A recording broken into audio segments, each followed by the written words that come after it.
आइए नमस्कार दोस्तों, स्वागत है आपका अपने YouTube चैनल रीस्टार्ट पे। आइए आप और हम दोनों मिल करके खुद से रीस्टार्ट करें फिर से। और ग्वालियर घराना से संबंधित जो प्रश्न होता है, जो एग्जाम में पूछा गया, उन प्रश्नों को देखेंगे किस प्रकार का प्रश्न पूछा जाता है, सभी देखते हैं। आइए दोस्तों, आप जानते हैं घराना क्या होता है? जैसे हम लोगों के पारिवारिक कोई वंशज कुछ चलते आया, हम लोग पूर्वज से सीखते आए, हमारे दादा परदादा से हमारे पिताजी सीखे हैं और पिताजी से हम लोग कुछ सीखे हैं। तो क्या कोई भी जानकारी जो उनसे हासिल किए, वो तो एक घराना वंशज जो कहते हैं, वही संगीत में क्या होता है, घराना होता है। संगीत में क्या होता था कि एक राज्य हुआ करता था, जैसे कि स्पेशल जो राज्य या क्षेत्र होता था जिस टाइम में उस जगह के जो राजा थे, जैसे कि मान लीजिए ग्वालियर या पटियाला घराना आप सुनते होंगे। तो ये घराना क्या है, वहाँ जो वहाँ के संगीतज्ञ थे, अपने जो वंशज को शिक्षा देते गए संगीत का, वो एक घराना कहलाया। गायकी जो सिखाते गए नीचे आदमी को और शिष्य तैयार होते गया, उसी को क्या कहा गया, घराना किया। धीरे धीरे क्या हो गया, वह शिष्य जो है पीढ़ी दर पीढ़ी चलते आ गया और घराना का आपको कुछ घराना में होता है ना कि हल्का सा भिन्नता होने के कारण से घराना का नाम चेंज हो गया। अब किसी में ख्याल कर गायकी करते, किसी में ध्रुपद गायकी करते हैं, किसी में जो है आपको ज़्यादा ध्यान रखा जाता है, आपको किस चीज़ का, तो गायकी का ज़्यादा ध्यान रखा जाता है, ताल का ज़्यादा ध्यान रखा जाता है, किसी में उतना मतलब नहीं होता है उस बात से। तो इसी सब के कारण से घराना का नाम क्या हो गया, चेंज होते गया। तो सबसे जो पहला घराना है आपको ग्वालियर घराना, उसको देखेंगे। आइए, आप जानते हैं ग्वालियर घराना।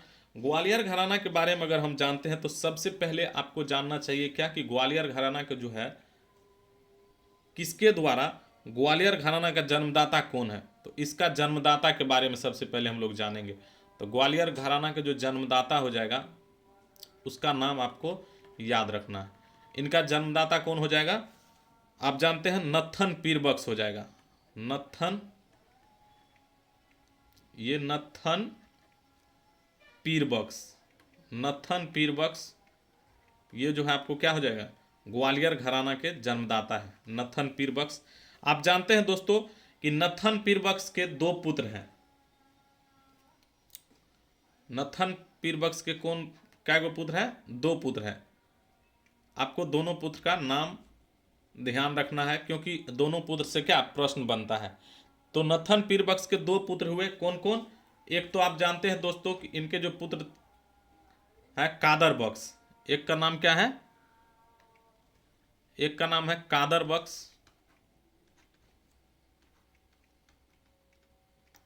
और दूसरा का नाम क्या है, पीर बख्श। तो ये दो इनके पुत्र हुए, पीर बख्श।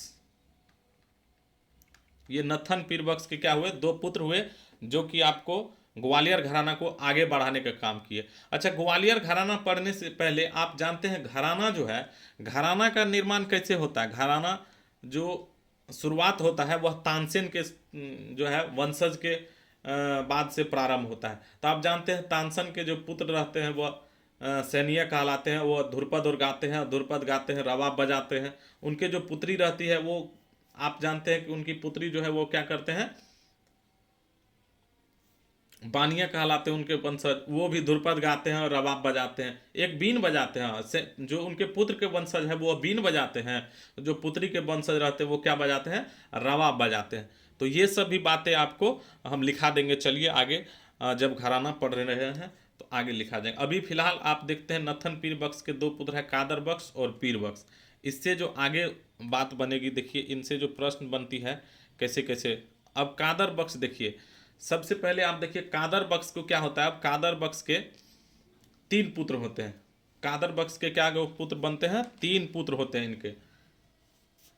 तो इन तीनों पुत्र का नाम आपको याद रखना है, क्योंकि तीनों पुत्र से आपको प्रश्न पूछा जा सकता है। तो देखिए इनके तीन पुत्र होते हैं, कौन कौन? कादर बख्श के क्या पुत्र होते हैं, तीन पुत्र होते हैं। तीनों पुत्र का नाम आप जानते हैं, एक तो होता है हद्दू, एक हद्दू खां, एक हस्सू खां, और एक क्या होता है, नथु खां। हद्दू, हस्सू और नत्थू, ये तीनों भाई है आपको कादर बख्श के पुत्र है। और पीर बख्श जो है, आप जानते हैं दोस्तों, पीर बख्श को पुत्र नहीं होता है कोई, इनको पुत्र नहीं होता है। तो ये क्या करते हैं, अपने जो भाई के बेटे हैं कादर बख्श के, इसी को नत्थू खां को क्या करते हैं, या इनके चाचा जो है, इनके चाचा हुए ना पीर बख्श, तो इनके चाचा क्या करते हैं, इनको गोद ले लेते हैं। पीर बख्श जो है आपको नत्थू खां को इनके चाचा हुए, नत्थू खां के कौन चाचा हुए, चाचा इसको गोद ले लेते हैं, नत्थू खां को गोद ले लेते हैं। तो आप जानते हैं इनको गोद ले लेते हैं और उनको अच्छी संगीत की शिक्षा देते हैं, किनको, नत्थू खां को। अब देखिए हद्दू खां के बारे में आप जानिए, नत्थू खां के बारे में आप जान लीजिए। अगर नत्थू खां के बारे में जानते हैं तो जैसे इनके चाचा गोद लेते हैं पीर बख्श को, वैसे ही नत्थू खां को भी क्या होता है, अपना अपना पुत्र नहीं होता है। जैसे पीर बख्श को नहीं होता है, नत्थू खां को क्या करते हैं, चाचा गोद लेते हैं, नत्थू खां को भी अपना पुत्र नहीं होता है।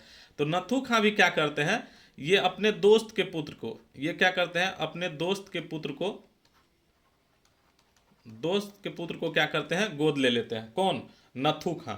तो ये भी बात आपके लिए महत्वपूर्ण हो जाता है, दोस्त के पुत्र। इसके दोस्त के पुत्र का क्या नाम रहता है, ये बात आपको जानना जरूरी है। देखिए इसके दोस्त का पुत्र का नाम क्या होता है, निसार हुसैन खां, और जो कि उस्ताद निसार हुसैन खां के नाम से जाना जाता है।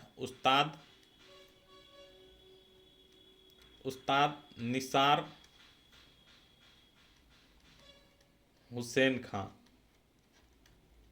उस्ताद निसार हुसैन खां। आप जानते हैं दोस्तों कि ये जो निसार हुसैन खां है, ये बहुत बड़े संगीतज्ञ कहे जाते हैं, और इनके बहुत सारे शिष्य जो कि आपको देखने को, जैसे कि राजा भैया पूछ वाले हो गए, शंकर राव को हो गया, पंडित रामकृष्ण बुआ बजे हो गया, मुश्ताक हुसैन हो गया, ये सब क्या, ये सब निसार हुसैन के ही शिष्य हैं। तो निसार हुसैन जो है, उस्ताद निसार हुसैन खां बहुत बड़े संगीतज्ञ हैं। जैसे आपको विष्णु दिगंबर पलुस्कर जी है, उसी तरह ये भी है। चलिए, तो आप अब देखिए नत्थू खां के बारे में आप जान लिए। अब आप देखिए हस्सू खां के बारे में जान लीजिए। हस्सू खां के पुत्र का क्या नाम है, आपको जानना जरूरी। हस्सू खां के जो पुत्र होते हैं, ये इसके पुत्र का नाम होता है गुले इमाम खां। क्या नाम रहता है, गुले इमाम खां, गुले इमाम खां। ये किनके पुत्र है, ये आपको हो गया हस्सू खां के पुत्र हो गया गुले इमाम खां, गुले इमाम खां। फिर देखिए गुले इमाम खां के क्या होते हैं, पुत्र होते हैं मेहदी हुसैन खां। इनके पुत्र का क्या नाम है, इनके पुत्र का नाम है मेहदी हुसैन खां,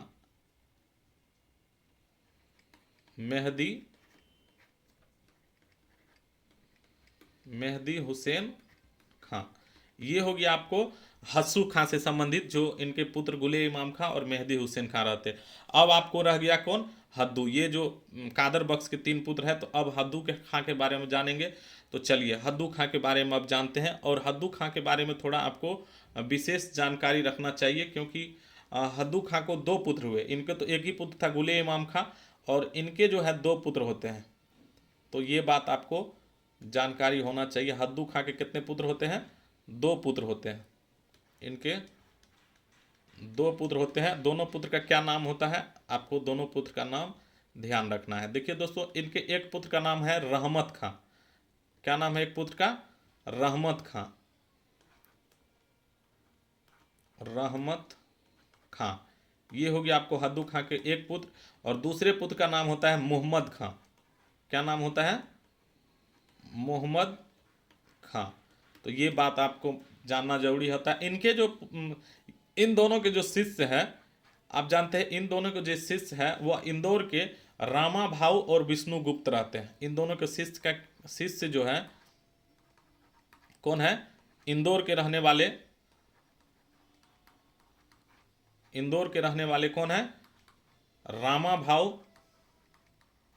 आप इनका नाम जानते होंगे, रामा भाऊ, और कौन रहते हैं, विष्णु गुप्त। तो ये दोनों आपको इनके रहमत खां और मोहम्मद खां के शिष्य बनते हैं। ठीक है, तो देखिए आप इन तीनों के बारे में आप जान चुके हैं, हद्दू और हस्सू और नत्थू खां के बारे में जान चुके हैं। इनके बाद आपको कुछ ग्वालियर घराना से जो प्रसिद्ध संगीतज्ञ हुए हैं उनके बारे में आपको जानना जरूरी है। ठीक है दोस्तों, तो चलिए आपको बताते हैं ग्वालियर घराना के जो बहुत प्रसिद्ध रहे हैं प्रसिद्ध संगीतज्ञ, उनके बारे में आप जान लीजिए, क्योंकि उनसे ही प्रश्न ज़्यादा पूछा जाता है एग्जाम में। चलिए, तो इनसे इनके प्रसिद्ध संगीतज्ञ के बारे में हम लोग जानेंगे। प्रसिद्ध संगीतज्ञ, प्रसिद्ध संगीतज्ञ, तो आप प्रसिद्ध संगीतज्ञ के रूप में किसका नाम जानेंगे? सबसे जो प्रसिद्ध संगीतज्ञ रहे हैं और आपको विष्णु दिगंबर पलुस्कर जी के जो गुरु हैं बाबा कहते हैं बालकृष्ण बुआ इचल करंजीकर। आप लोग नाम सुन करके पता ही होगा इनका नाम, बालकृष्ण बुआ इचल करंजीकर। क्या होता है इसका नाम? एकदम अच्छा है, ऐसा नहीं है कि नाम आपको याद नहीं रहेगा। बालकृष्ण बुआ इचल करंजीकर इनका नाम है। देखिए नाम क्या है, बालकृष्ण बुआ इचल करंजीकर। ये हो गया आपको प्रसिद्ध संगीतज्ञ। और इनके जो शिष्य हैं बालकृष्ण बुआ इचल करंजीकर के शिष्य कौन बनते हैं? जो कि बहुत बड़े संगीतज्ञ बनते हैं। बाद में आप जानते हैं कि इसी के द्वारा विद्यालय रूप में शिक्षा महाविद्यालय खोला जाता है, पंडित विष्णु दिगंबर पलुस्कर जी। और इनको क्या करते हैं बाद में, पंडित विष्णु दिगंबर पलुस्कर जी को बालकृष्ण बुआ इचल करंजीकर जो अपने पास रखते हैं। और उसके बाद पंडित ओमकार नाथ ठाकुर जो है उनके बहुत बड़े शिष्य बनते हैं विष्णु दिगंबर पलुस्कर जी के। तो चलिए इनके जो शिष्य है बालकृष्ण बुआ इचल करंजीकर का, उनके बारे में हम लोग कुछ जानते हैं। क्या नाम है इनके शिष्य का? इनके शिष्य का नाम है विष्णु दिगंबर पलुस्कर। ये बात आप जानते होंगे दोस्तों। विष्णु दिगंबर पलुस्कर के जो गुरु हो गए, कौन हो गए? इनके गुरु इनके अगर शिष्य है तो ये इनके क्या हो गया? गुरु हो गए। तो इनके गुरु का नाम क्या हो गया? बालकृष्ण बुआ इचल करंजीकर। अब देखिए विष्णु दिगंबर पलुस्कर जी को जो शिष्य है उनके बारे में आपको जानना जरूरी है। इनके बहुत सारे शिष्य होते हैं विष्णु दिगंबर पलुस्कर जी के।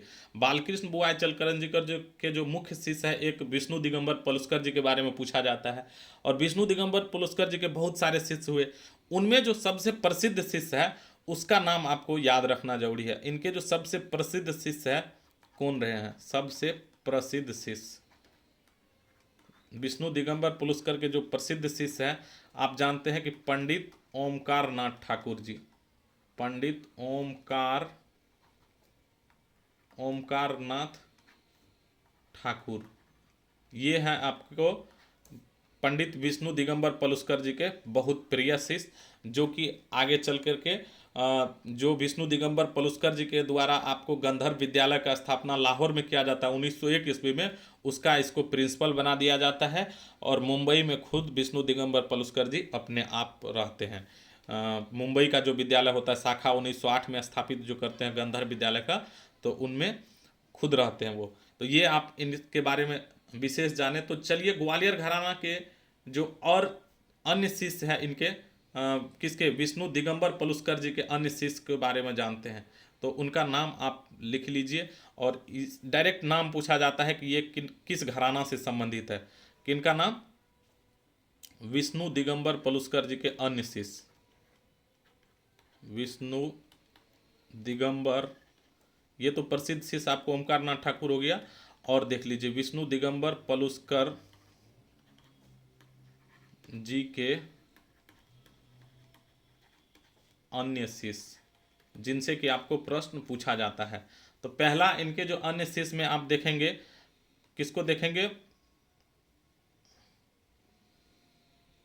एक मिनट, इसको दूसरा कलर से करते हैं ना। पहला अगर विष्णु दिगंबर पलुस्कर जी के शिष्य के बारे में आप देखते हैं तो ओमकार नाथ ठाकुर जी तो देख ही चुके हैं आप।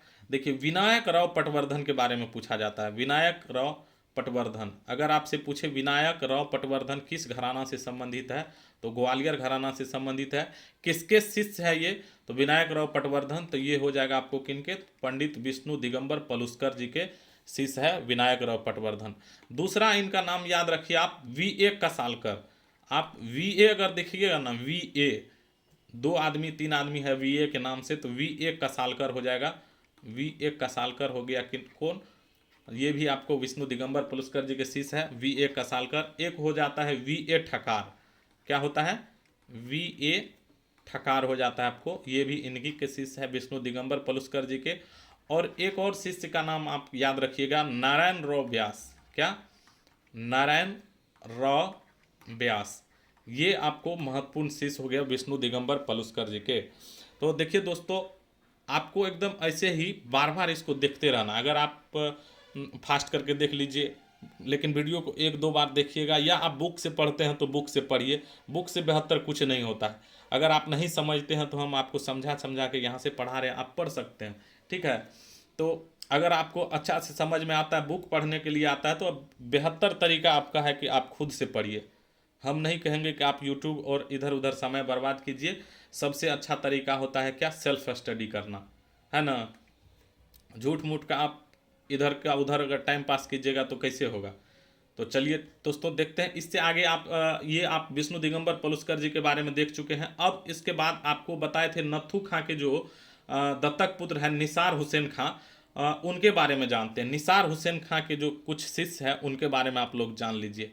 निसार हुसैन खां, इनके भी शिष्य के बारे में आपको प्रश्न बनता है। तो निसार हुसैन खां के प्रमुख शिष्य, और सब किस घराना से संबंधित है? तो अभी हम लोग ग्वालियर घराना कवर कर रहे हैं, तो ग्वालियर घराना। निसार हुसैन खां के शिष्य का नाम क्या है? प्रमुख शिष्य। उनका नाम आपको लिखते जाते हैं, आप लोग नोट आउट करते चलिए, जो कि बहुत ही महत्वपूर्ण होता है आपको एग्जाम की दृष्टि से। देखिए, पहला नाम आप नोट कर लीजिए, राजा भैया पूछ वाले। किनके शिष्य है? तो निसार हुसैन खां के। आप राजा भैया पूछ वाले का नाम सुन करके कहीं विष्णु दिगंबर मत सोच लीजिएगा। राजा भैया पूछ वाले हैं ग्वालियर घराना से संबंधित, लेकिन निसार हुसैन खां के शिष्य है। समझे ना। तो निसार हुसैन खां के शिष्य हो गया राजा भैया पूछ वाले। पूछ पूछ वाले निसार हुसैन खां के पास थे, है ना। इनसे शिक्षा प्राप्त करते हैं। उसके बाद पंडित रामकृष्ण बुआ बुझे जो है, ये भी आपको याद रखना है। पंडित रामकृष्ण बुआ बझे, ये भी इनके शिष्य हैं, प्रमुख शिष्य में से। और एक और नाम आप देखिए, शंकर राव। ये बात आप जानते हैं, शंकर राव भी क्या है? निसार हुसैन खां के शिष्य है दोस्तों। चौथा देख लीजिए, आपको पूछा जाता है मुश्ताक हुसैन, किनके शिष्य है और किस घराना से? मुश्ताक हुसैन अगर पूछे तो मुश्ताक हुसैन आपको हो जाएगा निसार हुसैन खां के शिष्य है। निसार हुसैन खां के शिष्य है मुश्ताक हुसैन। उसके बाद एक और नाम आपको याद रखना है, पंडित भावराव जोशी। पंडित भावराव जोशी। पंडित भावराव जोशी, ये नाम आपको याद रखना है। तो ये महत्वपूर्ण आपको इनके शिष्य हो गए उस्ताद निसार हुसैन खां के। ठीक है, चलिए अब निसार हुसैन का ये जो आपको शंकर राव दिख रहे हैं, इनसे थोड़ा सा एक और प्रश्न बनता है कि शंकर राव के जो पुत्र है, ये बड़ी प्रचलित रहे हैं, क्योंकि इनके जो पुत्र हुए हैं, शंकर राव के जो पुत्र हुए हैं, उनका नाम आप लोगों को पता होगा। इनके पुत्र जो है शंकर राव और पंडित कृष्ण राव शंकर पंडित, नाम सुने होंगे पंडित। इनके बारे में 2-3 प्रश्न आपको BPSC 2.0 में पूछा गया है, क्योंकि इनको जो है ना पद्म भूषण पुरस्कार मिला हुआ है। तो पंडित कृष्ण राव शंकर पंडित, शंकर इनके पिताजी का नाम लगा हुआ है। पंडित कृष्ण राव इनका नाम होता है, और शंकर राव इनके पिताजी का नाम है। तो पंडित कृष्ण राव शंकर, पंडित कृष्ण राव शंकर पंडित कौन है? तो शंकर राव के पुत्र हैं। और आप जानते हैं दोस्तों कि इनको जो है पद्म भूषण पुरस्कार दिया गया है। कौन सा पुरस्कार मिला हुआ है? पद्म भूषण। जो कि आप पद्म भूषण पुरस्कार कोई साधारण व्यक्ति को नहीं मिल जाता है, समझे ना। पद्म भूषण पुरस्कार भारत का तीसरा सर्वोच्च सम्मान है, समझे, तीसरा सर्वोच्च नागरिक सम्मान है पद्म भूषण जो है। ये पद्म भूषण जो आप पुरस्कार देख रहे हैं, कौन सा सम्मान है? कौन सा सम्मान है? तीसरा सर्वोच्च नागरिक सम्मान है। तीसरा सर्वोच्च नागरिक सम्मान कहा जाता है आपको पद्म भूषण को। अच्छा, यह तीसरा हो जाता है, तो आपको तो पहला भी पता होना चाहिए, दूसरा भी पता होना चाहिए। पहला आप जानते हैं दोस्तों क्या होता है? पहला जो सर्वोच्च पुरस्कार होता है वो क्या हो जाता है? पहला आप जानते हैं दोस्तों क्या होता है? पहला भारत रत्न हो जाता है। भारत रत्न पहला सर्वोच्च सम्मान होता है। और दूसरा क्या हो जाता है, पद्म विभूषण हो जाता है। दूसरा आपको हो जाता है पद्म विभूषण। तीसरा आपका हो गया क्या, पद्म भूषण हो गया तीसरा, ऐसे ही लिख देते हैं यहाँ भी, पद्म भूषण हो गया आपको तीसरा सर्वोच्च नागरिक पुरस्कार। ये आपको जीके में पूछा जा सकता है ना, तो आपको ये याद रखना है। तीसरा हो गया पद्म भूषण और चौथा क्या हो जाएगा, पद्मश्री हो जाता है। ये पुरस्कार आपको याद रखना है, तो इसका क्रम याद रखना, पहला भारत रत्न, दूसरा पद्म विभूषण, तीसरा पद्म भूषण और चौथा हो गया पद्मश्री अवार्ड। तो तीसरा सर्वोच्च पुरस्कार आपको किनको मिला हुआ है, तो पंडित कृष्णराव शंकर पंडित जी को। कब मिला है ये पद्म भूषण पुरस्कार, इनको कब मिला है, ये भी बात आपको याद रखना जरूरी है। इनको जो पद्म भूषण पुरस्कार मिलता है 1973 ईस्वी में, ठीक है दोस्तों। तो 1973 ईस्वी में इनको राष्ट्रपति के द्वारा पद्म भूषण पुरस्कार से सम्मानित किया जाता है। तो ये कुछ आपको ग्वालियर घराना से संबंधित प्रश्न बनता है जो जिनको आपको याद रखना है। अच्छा, इनके बारे में अगर इनकी कुछ विशेषता पूछे जाए, ग्वालियर घराने की कुछ विशेषता आपसे पूछी जाए तो ये भी आपको जानकारी होना चाहिए दोस्तों। इनकी क्या विशेषता है ग्वालियर घराना की, ग्वालियर घराना की, ग्वालियर घराना की प्रमुख विशेषता, प्रमुख विशेषताएं, ग्वालियर घराने की क्या प्रमुख विशेषताएं हैं वो आपको याद रखना। पहला तो आप जानते हैं दोस्तों, इनका जो विशेषता है क्या होना चाहिए, इनका आप जानते होंगे कि ध्रुपद के जो है ना, ध्रुपद का ख्याल का प्रयोग करते हैं। ध्रुपद के जैसा क्या होता है, ध्रुपद के जैसा ही इसमें ख्याल का प्रयोग करते हैं, ध्रुपद के जैसा ही ख्याल का प्रयोग होता है। दूसरा बात आप जानते हैं दोस्तों कि जोरदार और खुली आवाज़ होता है। ग्वालियर घराना वाला जो, अगर आप ग्वालियर घराना गाते सुनिएगा, जैसे पंडित ओमकार नाथ ठाकुर का अगर कोई सॉन्ग सुनिएगा तो आप उसमें जोरदार और खुली आवाज़ का प्रयोग देखिएगा। क्या देखिएगा, जोरदार और खुली आवाज़ का प्रयोग होता है, जोरदार और खुली आवाज़। तो ये बात आपको जानकारी के लिए याद रखना है और पूछा भी जा सकता है इसी में से, तो आप याद रखिए, जोरदार और खुली आवाज़ होना चाहिए। ग्वालियर घराने की यह क्या है, विशेषता है। आगे आप जानते हैं गमक का जो प्रयोग होता है इसमें दोस्तों, बहुत अच्छी तरह से गमक का प्रयोग किया जाता है इस ग्वालियर घराना में, गमक का प्रयोग होता है। आगे इनका और कुछ नोट आप नोट कर लीजिए, ग्वालियर घराना की और क्या विशेषता है, इसमें दोस्तों सीधी और सपाट तान प्रयोग करते हैं। क्या करते हैं, सीधी और सपाट तान का प्रयोग करते हैं, सपाट तान का विशेष प्रयोग होता है ना। सीधी और सपाट तान का क्या होता है, विशेष प्रयोग होता है ग्वालियर घराना में। चलिए इनके बाद जानते हैं दोस्तों, सीधी और सपाट तान का प्रयोग के बाद एक और पॉइंट आप जान लीजिए कि इसमें जो है ना लयकारी और कभी कभी लड़ंत भी किया जाता है। इसमें क्या किया जाता है, कहाँ गया पेंसिल, कहाँ चल गया जी, हाँ 5 नंबर देखिए क्या हो जाएगा 5 नंबर में, लयकारी। इसमें लयकारी पर विशेष ध्यान दिया जाता है, लयकारी पर विशेष ध्यान दिया जाता है। और लयकारी के साथ साथ कभी कभी क्या करते हैं, कभी कभी आपको लड़ंत भी करते हैं, यह बात आपको याद रखना है दोस्तों। उसके बाद देखिए बहलावा का विस्तार भी किया जाता है, इसमें बहलावा से विस्तार भी किया जाता है, ठीक है। तो बहलावा से विस्तार किया जाता है ग्वालियर घराना में। फिर उसके बाद देखिए दोस्तों क्या होता है, उसके बाद और क्या होता है इसमें, ठुमरी के साथ आप जानते हैं कि तराना का भी प्रयोग कर लेते हैं। क्या करते हैं, ठुमरी के साथ, ठुमरी के साथ क्या करते हैं दोस्तों, ठुमरी के साथ, ठुमरी के साथ या ठुमरी के साथ या ठुमरी के स्थान पर क्या करते हैं, तराना गायन का भी प्रयोग कर लेते हैं, तराना गायन का प्रयोग होता है, ठीक है ना, तराना का प्रयोग होता है। तो ये बात आपको जानकारी होना चाहिए दोस्तों इनके बारे में। और सबसे महत्वपूर्ण बात एक क्या होती है, तैयारी पर विशेष बल दिया जाता है, तैयारी होना चाहिए, संगीत तक का पूर्ण तैयारी होना चाहिए, ग्वालियर घराना की यह विशेषता है, तैयारी पर क्या विशेष बल दिया जाता है, ठीक है दोस्तों। तो ये महत्वपूर्ण बातें आपको हो गई ग्वालियर घराना से। अच्छा, अगर हम लोग घराना कर रहे हैं तो आपको बताए थे दोस्तों कि घराना का जो कोई भी घराना अगर करते हैं तो किन से, तानसेन से संबंधित माना जाता है घराना, है ना। तानसेन के ही वंशज के रूप में जाना जाता है कि तानसेन के समय से ही क्या घराना का आविष्कार हुआ। तो तानसेन के बारे में आप चलिए, शुरू में तो आपको नहीं लिखा पाए, यही आपको हम लिखा देते हैं। देखिए, अगर घराना के आविष्कार के बारे में देखते हैं तो तानसेन के समय से क्या हुआ, घराना का आविष्कार हुआ, घराना का प्रचलन बढ़ा। तानसेन के एक तो पुत्री और एक पुत्र हुए। एक पुत्री जो है और एक पुत्र होते हैं, ठीक है। तो तानसेन के जो पुत्र रहते हैं, तो इनके जो वंशज है, पुत्र के जो वंशज रहते हैं, यह आपको क्या कहलाते हैं, तो यह आपको सैनिय कहलाते हैं। यह बात आपको याद रखना है, क्या कहलाते हैं। यह डायरेक्ट पूछा जाता है प्रश्न कि तानसेन के पुत्र के वंशज क्या कहलाए, तो सैनिय कहलाए।